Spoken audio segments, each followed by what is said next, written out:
trọn đời bên em, xây đắp hạnh phúc bền lâu. Những nắng mơ con tim em đổi thay.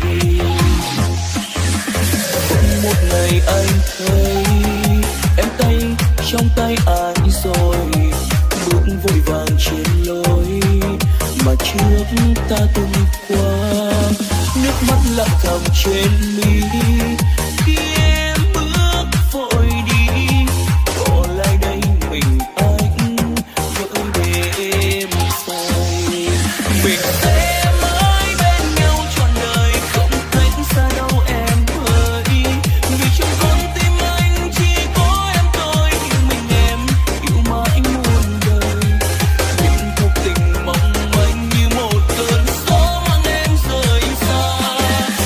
Không nữa nhé em, cuộc tình do chính em đã chọn lấy.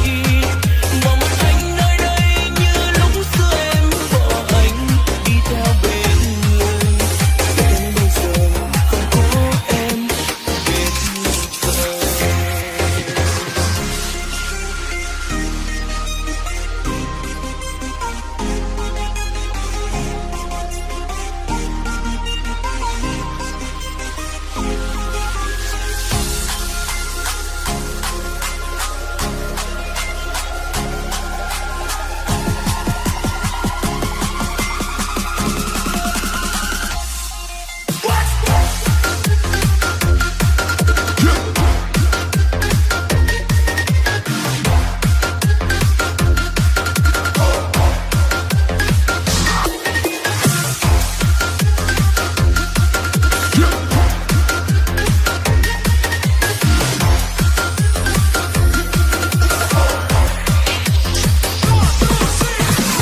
Một ngày anh thấy em tay trong tay ai rồi, bước vội vàng trên lối mà trước ta từng qua.